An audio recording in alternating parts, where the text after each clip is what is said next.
When Jim Nicholson was a CIA officer in South Asia, he thought of himself as a superhero. Batman was his radio call sign, and in the 1990s, the incredibly self-assured operator seemed to be going places quickly. Jim had met Moscow's SVR officers naturally, since the two countries had struck an intelligence-sharing agreement to combat Islamic terrorism following the fall of the Soviet Union in 1991. But at some point, most likely in 1994, Jim Nicholson entered the Russian embassy across the Rubicon and made an intelligence deal for money. The high-ranking CIA officer sold files on CIA trainees, including his own students, and divulged the identities of all CIA officers stationed in Russia. He also sold national defense intelligence. Even jail was unable to deter Jim Nicholson after he was apprehended in 1996, splayed across a car at Dulles Airport and handcuffed. Nicholson continued to manage his own son as a spy for Moscow while he was incarcerated in Oregon. However, Nicholson appeared in court on this January day to address fresh allegations that he had not only made contact with the Russians while incarcerated, but also had recruited his son Nathan Nicholson to act as his go-between. On charges of conspiracy, the father and the son entered guilty pleas. Nathan was given a 5-year probationary period and 100 hours of community service instead of going to prison. Jim, on the other hand, was given an 8-year sentence that would run concurrently with the 23 years he was already serving for his prior offenses. Investigative journalist Denson covered the case for the Oregonian newspaper for the next 7 years, and he later wrote a book titled The Spy's Son about the father-son spy team. Blood Ties: The Story of Jim Nicholson, the CIA traitor who made his son a Russian spy. We include this story in our weekly briefing. Register to have the free briefing delivered to your email. Visit the True Spies podcast to learn more about Jim Nicholson, The Spy's Son, Parts 1 and 2. After being found guilty twice of spying for Russia, Harry James Nicholson was allowed to leave prison in November. When a Russian asset informed the FBI in 1995 that there was a mole in the agency, things began to fall apart. A few years had passed since CIA traitor Aldrich Ames was apprehended, and the top brass was still uneasy.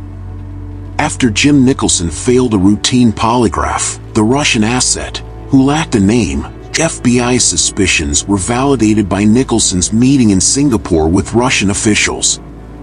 However, it had to be on U.S. territory if they were going to make an arrest. It was time to prepare a sophisticated ruse. John McGuire, a former Baltimore police officer who became a CIA counterterrorism specialist, was chosen by the combined FBI-CIA team to lead an unusual spy versus spy operation at the agency's expansive Langley, Virginia, compound. After McGuire passed a polygraph exam, FBI agent Ed Curran greeted him with "Welcome aboard." That evening, Jim Nicholson's Chevy crawled out into the night, leaving only himself, a postcard with a special stamp, and a convoy of FBI surveillance cars following covertly.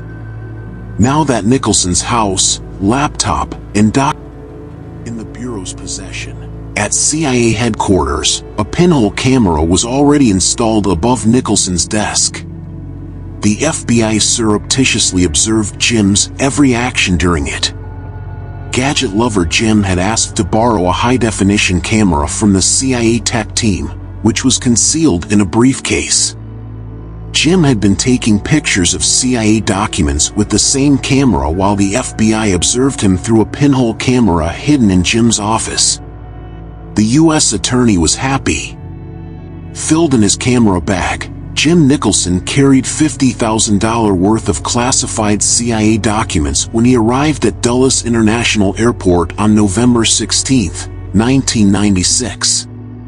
Agents from the FBI posing as travelers watched the mole. John McGuire observed Nicholson's life vanishing before his very eyes. After 10 months of preparation, They believed the FBI-CIA operation had finally come to an end. Jim Nicholson, a CIA agent, was taken into custody at Dulles Airport, operating spies within prisons. Jim was given a sentence of more than 23 years, which he completed in Oregon. Jim was able to remain too close to his family thanks to the location. When Nathan Nicholson's father was sentenced to prison when he was 12 years old, Jim would use that time to train his son to be a Russian spy. Nathan now saw himself as Robin, the sidekick of Batman. Jim was an expert con artist.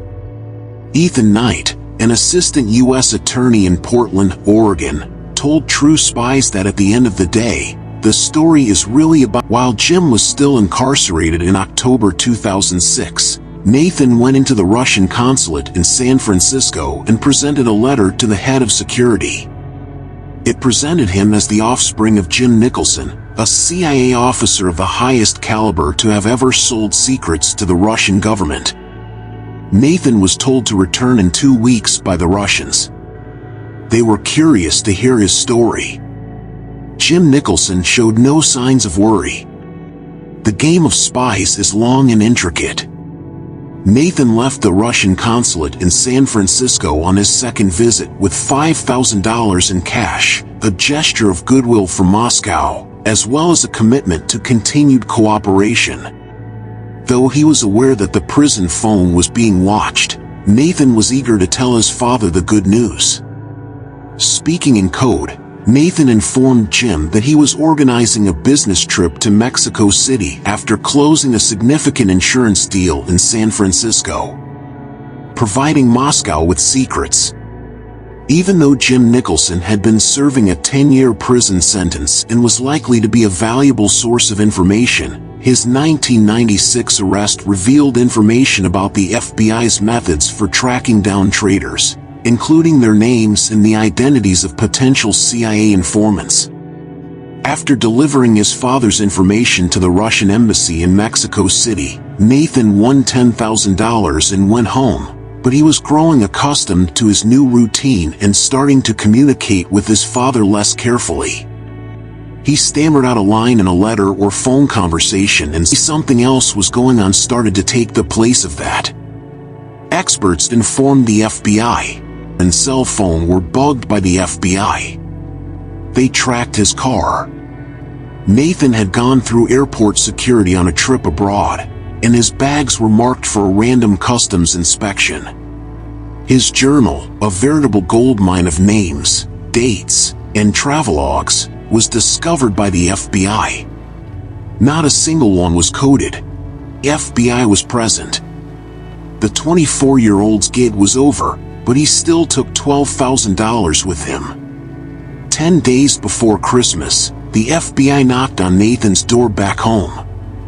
Nathan lied at first, but then he made the decision to comply and face some unpleasant household realities. I believe that Nathan had to gradually come to terms with the fact that he had been duped, Knight remarked. Nathan won $10,000 and went home, but he was growing accustomed to his new routine and starting to communicate with his father less carefully. He stammered out a line in a letter or phone conversation and said, "How's that thing going on?" Additionally, there was just enough daylight and an opening, according to Knight. Maybe something else was going on started to take the place of that. Experts informed the FBI.